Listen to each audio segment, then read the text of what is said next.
In the next 5 minutes, you will understand the concept of chatter, a significant issue that affects all of us as human beings. Roughly a third to half of our waking hours are spent not living in the present moment, but engaged in self-talk. This self-talk, or inner voice, allows us to utilize language internally to examine our lives. However, it also has a darker side, referred to as chatter. At its simplest, our inner voice forms part of our verbal working memory system, a fundamental aspect of the human mind that assists us in retaining verbal information. It also aids us in planning and simulating.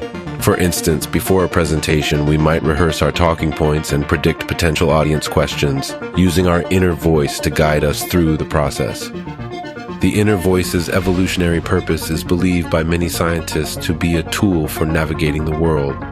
It enables us not only to communicate with others, but also with ourselves, providing a survival advantage and serving as a potent problem-solving device. Despite its many benefits, the inner voice can also cause significant difficulties. It can lead to reduced focus due to the constant chatter that consumes our attention, and it can strain relationships because of the repetition of our problems, making us less attentive to others. Furthermore, it can cause irritability and result in displaced aggression. Chronic stress, often fueled by this continuous internal dialogue, has severe physical health repercussions. Chatter can keep a stress response active even after the stressor has ended, leading to conditions like cardiovascular disease, chronic inflammation, and even cancer.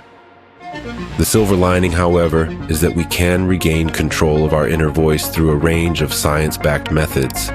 These strategies involve individual efforts, harnessing relationships, and modifying physical environments.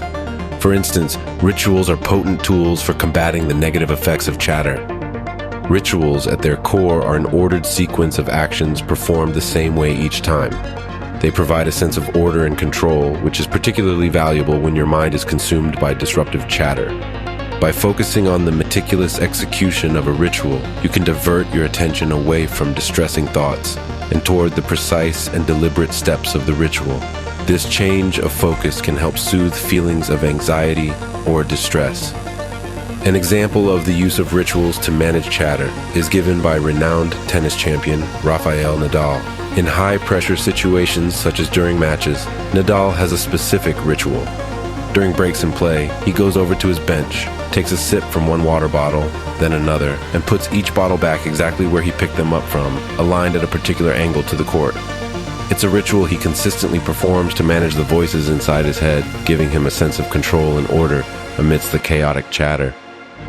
In essence, the power of rituals lies in their ability to provide a sense of control, predictability, and stability, which can counteract the disruptive and stress-inducing effects of internal chatter.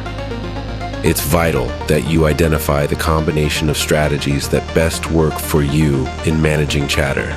Every person is unique, and what helps mitigate the negative effects of chatter for one individual might not work as effectively for another. The key is to remain open to various approaches and be willing to experiment. You're constructing your personalized toolkit to manage chatter, filled with techniques that cater to your personality, preferences, and lifestyle. You'll need to be patient with yourself during this process, recognizing that it's a journey of discovery and adaptation. In exploring the theme of chatter, it's important to understand that experiencing chatter is part of the human condition. It's not a sign of weakness or a flaw, rather it's an aspect of being human that we all share. Your internal dialogue, your self-reflections, your worries and anticipations, all are part of this universal experience. While chatter can sometimes be overwhelming or distressing, it's also an indication of your capacity for deep thinking, introspection, and empathy. So when you're grappling with chatter, remember that you're not alone in this experience. It's a common thread in the tapestry of human life. The objective isn't to eliminate chatter entirely, but to learn how to manage it effectively, transforming it from a potential source of stress into a constructive tool for navigating your life.